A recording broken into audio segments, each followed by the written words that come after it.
Good morning, students. All of you have already studied differentiation and integration in 11th and 12th classes. However, for the sake of revision, I will give a brief review of the results and theorems on differentiation and integration, which will be quite useful in our further study of calculus in the chapters to follow. I will start with the definition of derivative of a function. Let y is equal to f of x. Define a function of x. The derivative of a function f is a new function which we denote by f dash is defined as f dash x is equal to limit h tends to 0 f of x plus h minus f of x by h provided that the limit exists. अगर ये limit exist ही नहीं करती है तो हम कहेंगे हमारा function differentiable नहीं है या उसका डेरिवेटिव एग्जिस्ट नहीं करता। अब एक्चुअली में यहाँ ये जो h वेरिएबल यूज किया गया है, h का मीनिंग है स्मॉल डिस्प्लेसमेंट। स्मॉल डिस्प्लेसमेंट का मतलब ये नहीं है कि h की वैल्यू आप 5 यूज कर लो, 10 यूज कर लो। स्मॉल डिस्प्लेसमेंट का मतलब है कि फंक्शन की वैल्यू एट पॉइंट x निकाली, x प्लस एच जो है वो स्लाइटली क्लोजर है x के। दोनों के डिफरेंस को h से डिवाइड करने पर अगर limit h tends to 0 apply करें और ये वैल्यू एग्जिस्ट कर जाए तो ये जो फंक्शन फाइंड आउट हम करेंगे ये फंक्शन f का क्या कहलाएगा, derivative. some books use the notation delta x in place of h। तो नोटेशन से डिफरेंस से आपकी डेफिनेशन पे कोई इफेक्ट नहीं आएगा। सेम डेफिनेशन यहाँ h की जगह आपने डेल्टा x करके लिख दी है। Remark, generally we write delta y for the increment f of x plus delta x minus f of x। अब एक्चुअल में क्या है इसका मीनिंग, एक बार यहाँ फिर से ऊपर देखते हैं। y आपका f of x है, तो अगर हम इसके अकॉर्डिंग देखें तो f of x plus delta x को हम क्या लिख सकते हैं, y प्लस डेल्टा y। ऐसा ही आप अपने 11th-12th में भी करते थे। तो दोनों को सब्ट्रैक्ट करेंगे तो क्या बचेगा, डेल्टा y। तो कुछ बुक्स डेरिवेटिव की नोटेशन में, तो ये डिफरेंस आ गया ना आपका delta Y. F of X है आपका वाई, ये है आपका वाई प्लस डेल्टा वाई, तो डिफरेंस करके आपका बच गया डेल्टा वाई। तो नोटेशन ऑफ डेफिनेशन के लिए ये भी यूज करी जाती है कि limit delta x tends to 0, change in Y को चेंज इन एक्स से डिवाइड करे, तब आपका ये अगर लिमिट एग्जिस्ट कर जाती है तो ये आपका क्या कहलाता है, एफ डैश एक्स। ये सब कुछ आपने, मैं जो भी अब आपको एक्चुअल में एक्सप्लेन कर रही हूँ, सारा आपका 11th-12th का ही सिलेबस है। सिर्फ हम एक बार ब्रीफली रिवाइज कर रहे हैं ताकि जब इस कॉन्सेप्ट को हम अपने हायर कॉन्सेप्ट्स को पढ़ने के लिए यूज करें तो आपको कोई डाउट ना आए। आप डी बाई डी एक्स जो डेरिवेटिव की नोटेशन है इसे हम क्या बोलते हैं, डिफरेंशियल कोफिशिएंट। अच्छा, आगे क्या है, if y is equal to F of X, तो जो आपका ये x वेरिएबल है ये आपका कैसा वेरिएबल होता है, इंडिपेंडेंट, और y कैसा वेरिएबल होता है, डिपेंडेंट। ऐसा क्यों होता है, क्योंकि यहाँ आप x वेरिएबल को कोई भी वैल्यू असाइन कर सकते हो, लेकिन जो x की वैल्यू असाइन करोगे यहाँ एफ ऑफ एक्स वाले फार्मूले में, उसी के रिजल्ट पर y की वैल्यू डिपेंड करेगी, इसलिए y की वैल्यू x वेरिएबल पे डिपेंड कर रही है, तो ये आपका कैसा वेरिएबल है, डिपेंडेंट वेरिएबल। आगे क्या है, a change in the value of x give rise to a change in the value of y। जब आप एक साइड पर किसी एक वेरिएबल में चेंज करोगे तो राइट साइड पर जो दूसरा वेरिएबल होगा आपका, तो उस पर भी चेंज आएगा। A small increment in the value of x, small increment, small का मतलब यहाँ पर एक्चुअल में क्या है कि 0.001 बिल्कुल स्मॉल वैल्यू है, जीरो भी नहीं है और स्लाइटर सा चेंज भी आ जाता है। 0.0001, तो 0.002, तो इस टाइप की बहुत स्मॉल सा ये इंक्रीमेंट होता है। तो ये कह रहा है कि जब हमने x की वैल्यू में स्मॉल इंक्रीमेंट किया डेल्टा x का, तो कॉरस्पॉन्डिंग y की वैल्यू में भी कुछ ना कुछ इंक्रीमेंट जरूर होगा, और उस वैल्यू को हम किससे डिनोट कर रहे हैं, डेल्टा y से। तो इन दोनों का जो रेशो आएगा वो आपका क्या कहलाएगा, average change. This is called the incremental ratio. ये इंक्रीमेंट करने से जो आपका रेशो है हम इसे क्या बोल रहे हैं, इंक्रीमेंटल रेशो। और इस रेशो पर अगर आप limit delta X tends to 0 apply कर देते हैं तो ये आपका कहलाएगा derivative of y with respect to x, जिसके लिए आप क्या नोटेशन यूज करते हैं, dy by D X. dx and dy are separately क्या बोलेंगे हम इन्हें, डिफरेंशियल्स।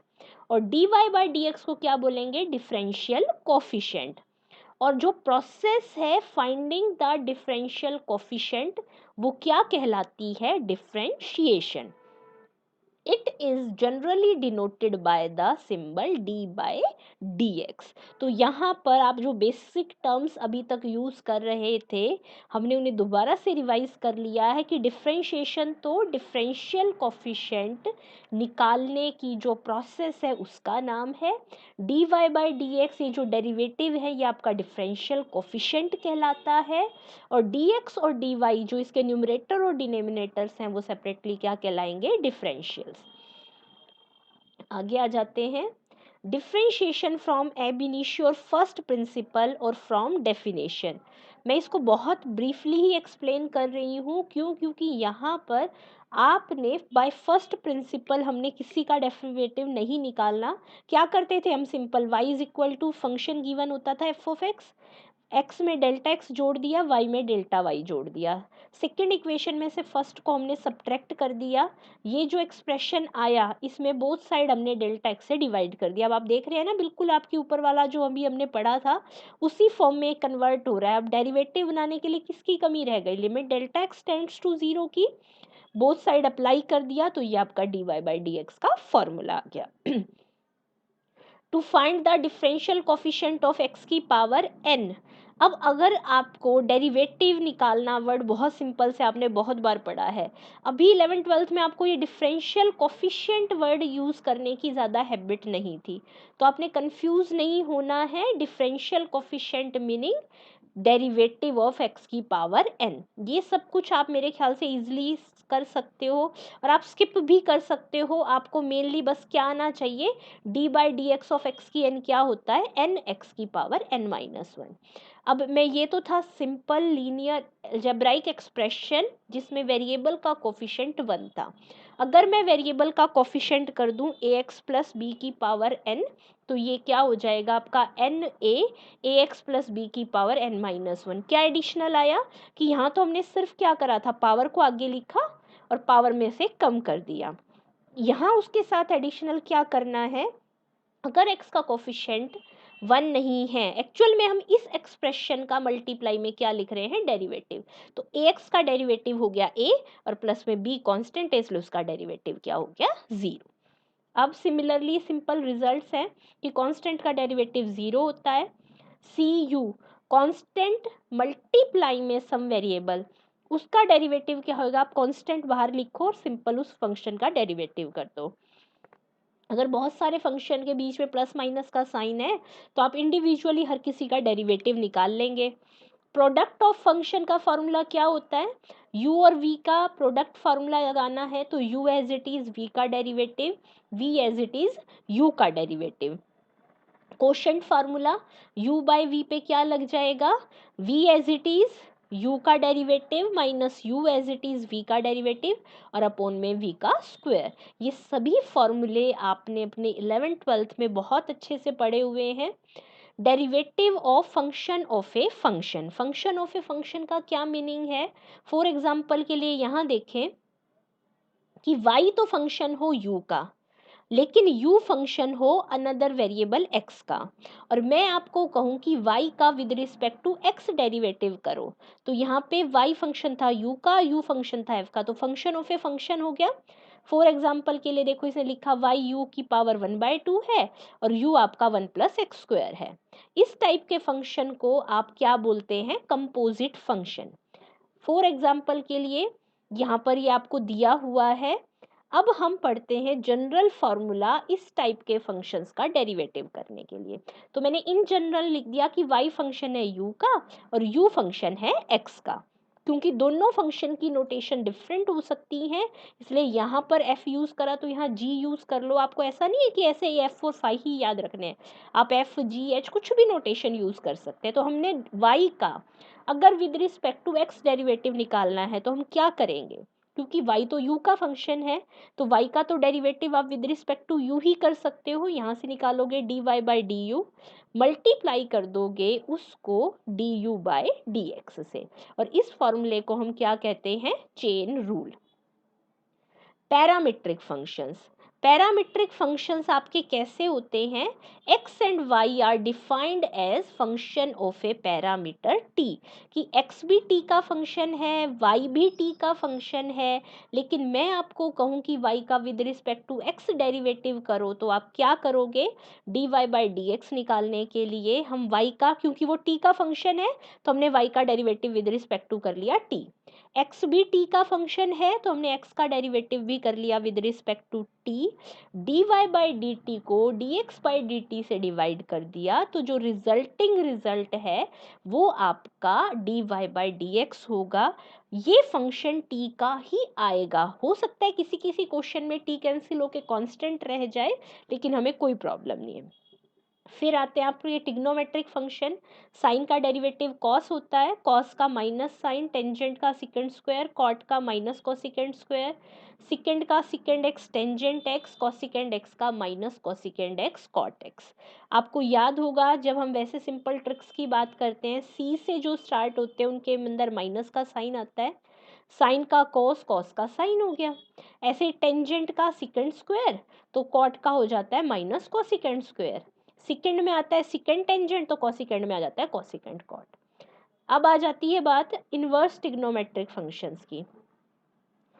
सिमिलरली जैसे ऊपर था कि कॉस में माइनस आया, कॉट में माइनस आया और कोसेकेंड में माइनस आया। साइन का फॉर्मूला है, साइन इनवर्स एक्स का फॉर्मूला है 1/√1 माइनस एक्स स्क्वायर, तो कॉस का फॉर्मूला सिंपल उसका नेगेटिव। टेंजेंट का फॉर्मूला है 1/1 प्लस एक्स स्क्वायर, तो कॉट इनवर्स का जो है उसका नेगेटिव। सेकेंड इनवर्स का फॉर्मूला है 1/x √x square minus 1, cosecant inverse का उसी का ही नेगेटिव है। फिर आ जाते हैं आपके लॉगरिथम फंक्शन और एक्सपोनेंशियल फंक्शन। नॉर्मली आप जितना भी लॉगरिथम फंक्शन पढ़ते हो, आपका लॉगरिथम फंक्शन का मोस्टली बेस जो यूज़ होता है कैलकुलस में, वो कौन सा बेस यूज़ होता है, स्मॉल ई, जैसे ये। अब स्मॉल ई बेस वाले क्वेश्चन, अगर किसी क्वेश्चन में कैलकुलस में, ये बात आपने स्पेशल नोट करनी है कि आपका जो भी बेस यूज़ हो रहा है वो अगर आपका ई मेंशन, कुछ भी मेंशन नहीं है बेस, तो भी आपने वो बेस ई ही कंसीडर करना है। अगर आपका बेस ई से डिफरेंट मेंशन है तो आपका एक्चुअल में जनरल फॉर्मूला है ये, derivative of logarithm function of angle x with base a. क्या फॉर्मूला होता है, 1 में तो एंगल को लिखेंगे, logarithm of e with base a. अब जब हम बेस ई को लेकर चलते हैं तो एंगल और बेस क्या हो जाते हैं, सेम, और उस केस में लॉग में जब एंगल और बेस सेम होते हैं तो हमारा रिजल्ट हो जाता है 1। इसलिए आपका जब लॉग विद बेस ई आता है तो हम लॉग ऑफ एक्स का फॉर्मूला डायरेक्ट याद कर लेते हैं 1/x, लेकिन ऐसा नहीं है। Log with base different than e बहुत रेयर यूज होता है, इसलिए मोस्टली स्टूडेंट्स को ये याद ही नहीं होता कि लॉगरिथम का एक्चुअल फार्मूला ये है। ठीक है, तो अब आपने क्या याद रखना है कि लॉगरिथम का जो भी आपका बेस है वही बेस का आपने लॉग लिख के उसके साथ ई लिखना है डेरिवेटिव के फॉर्मूले में। अगर आपका बेस ई ही है तो ये ई और ई 1 हो जाते हैं, तब आप कुछ भी ना लिखेंगे तो सफिशिएंट है। ओके, तो लॉग एक्स का फॉर्मूला हो गया 1/x into log of a into e, और यही फॉर्मूला विद बेस ई में सिंपल हो गया 1/x। सिमिलरली डेरिवेटिव ऑफ ए की पावर एक्स, एक्सपोनेंशियल में क्या होता है, ए की x as it is into में log of a with base e. इसीलिए जब आप e की पावर x का डेरिवेटिव करते हैं तो यहाँ पर ये e और e सेम होने से 1 हो जाते हैं, इसीलिए एक्सपोनेंशियल में log ऑफ e की x सिंपल जब आप उसका डेरिवेटिव करेंगे तो आपका क्या आ जाएगा, e की power x। Hyperbolic function, actual में ये जो हाइपरबोलिक फंक्शंस हैं ये आपने अभी तक स्टडी नहीं किए हैं, तो मोस्टली स्टूडेंट्स तो कंफ्यूज हो जाते हैं कि हाइपरबोलिक को वो क्या पढ़ते हैं, साइन का एंगल है एच एक्स, लेकिन यहाँ पर एक्चुअल में जैसे आपके टिग्नोमेट्रिक फंक्शंस हैं ऐसे ही आपके हाइपरबोलिक फंक्शंस हैं। ज़्यादा डिटेल में हमारी बुक में इनका यूज़ नहीं हो रहा है, इनको प्रॉपर डिटेल में आप अपने सेकंड सेमेस्टर में पढ़ेंगे। सिर्फ इनका जितना पार्ट अभी यहाँ यूज़ हो रहा है मैं आपको वही एक्सप्लेन कर रही हूँ। क्या यूज़ कर रहे हैं हम, साइन हाइपरबोलिक एक्स, हम इसको ऐसे पढ़ेंगे, साइन हाइपरबोलिक फंक्शन का नाम और एक्स उसका क्या हो गया, एंगल, कॉस हाइपरबोलिक एक्स। तो हमने जब लिखना है ना तो साइन एच तो इकट्ठा एक वर्ड लिखना है, जरा सी स्पेसिंग के बाद इसका एंगल लिखना है, ठीक है। अब यहाँ भी आपके ये जो 6 ट्रिग्नोमेट्रिक रेशियो होते थे उसी के अकॉर्डिंग आपके 6 हाइपरबोलिक फंक्शंस हैं। साइन हाइपरबोलिक एक्स का derivative cos hyperbolic x, cos का साइन हाइपरबोलिक एक्स, टेंजेंट का वहां हमारा क्या होता था, सिकंड स्क्वायर एक्स, यहाँ पर भी same secant hyperbolic square x.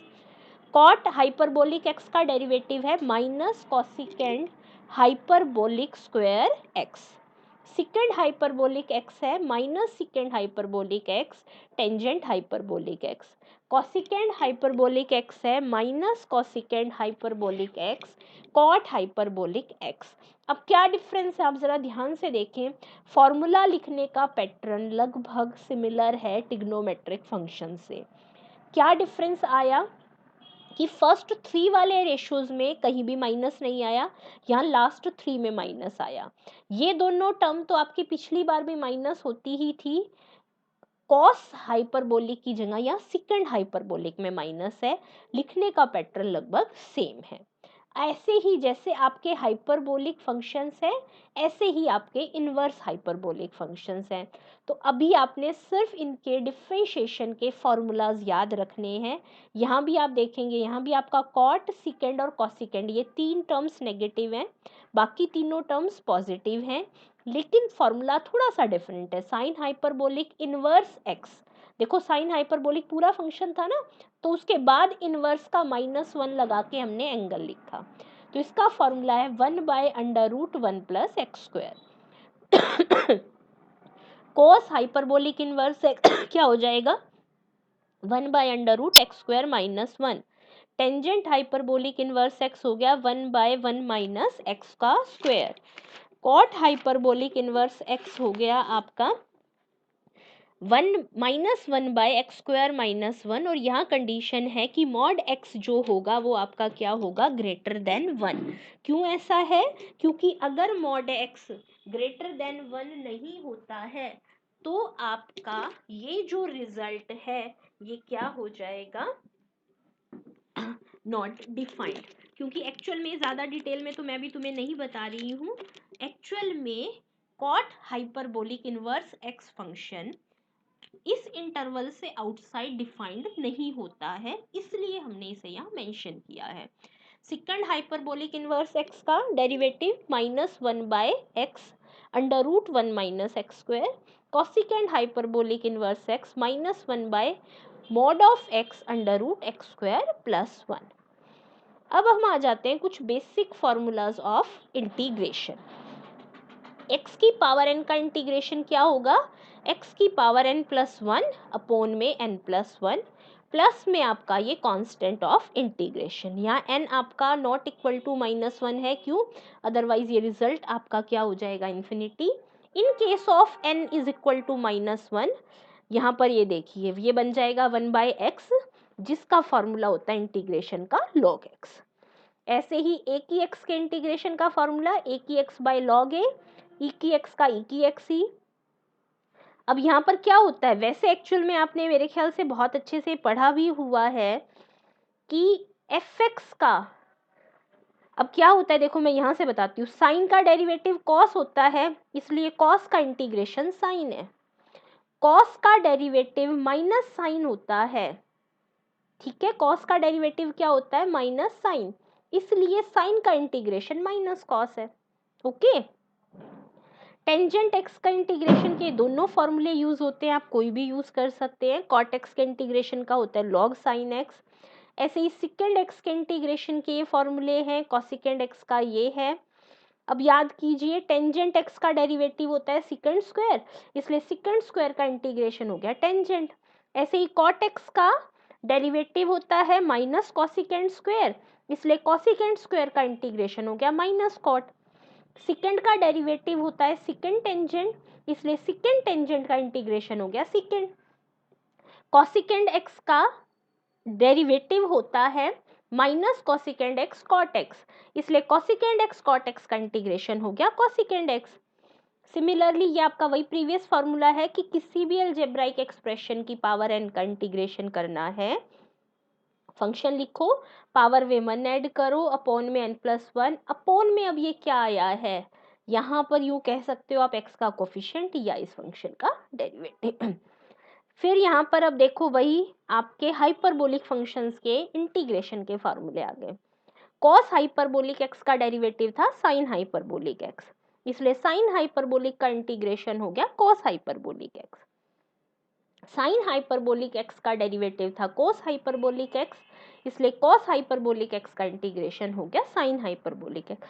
Similarly ये आपके फॉर्मूले आ गए, ये फॉर्मूला क्या है कि फंक्शन तो डिनोमिनेटर में है, न्यूमरेटर में अगर उसका डेरिवेटिव है तो डायरेक्ट आप क्या फॉर्मूला लगाते हैं इंटीग्रेशन का, log of function F of x. ऐसे ही अगर फंक्शन की कोई पावर है और फंक्शन के मल्टीप्लाई में फंक्शन का डेरिवेटिव है तो डायरेक्ट आपका फॉर्मूला लग जाएगा फंक्शन की power n+1/n+1।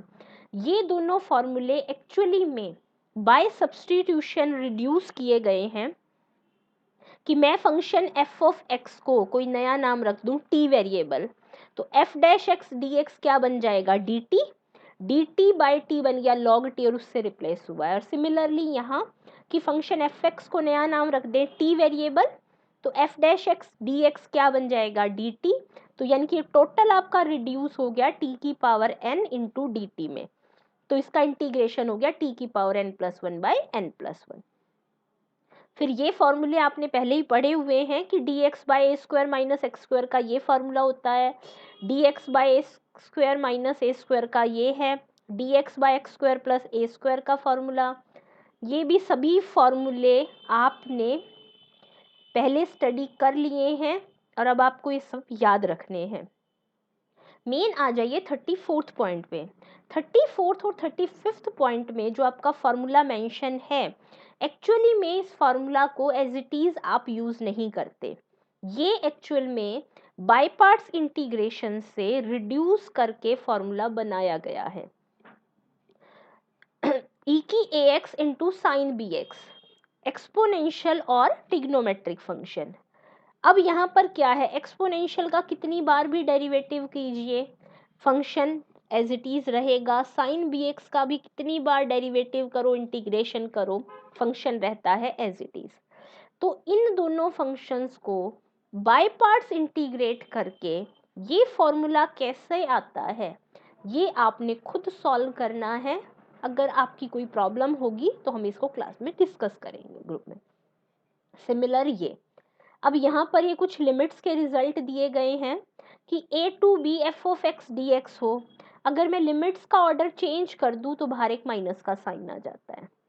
a to b आपकी लिमिट थी, a और b के बीच में कोई पॉइंट c है, अगर उस पॉइंट से आप अपनी इस लिमिट को ब्रेक करना चाहते हैं तो आप उस पॉइंट c को इंसर्ट करेंगे। देखो a तो लोअर लिमिट ही रही, b दूसरे में अपर लिमिट हो गया और c को हमने बीच में इंसर्ट कर दिया, तो जो रिजल्ट इस इंटीग्रेशन का आएगा वही इन दोनों इंटीग्रेशन के टोटल का आएगा। 0 to a f(x) dx is equal to 0 to a f of a minus x dx। अब यहाँ हम एक दो और लिमिट के रिजल्ट डिस्कस कर लेते हैं। 0 to 2a अगर लिमिट हो, 2a मीन्स जो लिमिट है वो 2 की मल्टीपल है, ठीक है। आपने फंक्शन में से 2a माइनस एक्स पुट कर दिया, जहां आपका x था वहां आपने upper limit minus x put करा और सॉल्व करने पर आपका वही फंक्शन फाइंड आउट हो गया। तो आप इस लिमिट को लिख सकते हैं 2 इंटू में 0 to a f of x। और अगर आपने इस फंक्शन में x की जगह 2a माइनस एक्स पुट करा और ये आपका माइनस एफ ऑफ एक्स आया, तो आप इस फंक्शन के इंटीग्रल का जो आंसर है वो आपका क्या आएगा, डायरेक्ट 0। सिमिलरली जब आप minus a to a f of x का इंटीग्रेशन निकाल रहे हैं, और f कैसा फंक्शन है, इवन फंक्शन। इवन फंक्शन की क्या डेफिनेशन होती है कि आप फंक्शन में x की जगह माइनस एक्स पुट कर दो और सॉल्व करके आपका फंक्शन एज इट इज आ जाए, तो वो फंक्शन कहलाता है इवन। तो आप minus a to a limit को 2 into 0 to a f of x लिख सकते हैं। ऐसे ही आपका फंक्शन अगर ऑड फंक्शन है, ऑड मतलब आपने f में x की जगह माइनस एक्स पुट किया, सॉल्व करके आपका जो रिजल्ट आया वो आपका माइनस एफ ऑफ एक्स आया, यानी कि जो रिजल्ट आया उसमें से जब आपने माइनस को कॉमन रखा तब आपका वो फंक्शन बचा एफ ऑफ एक्स। तो ये लिमिट हमेशा क्या होती है, 0। ये कुछ सेलेक्टेड बेसिक कॉन्सेप्ट्स थे जो मैंने यहाँ डिस्कस किए।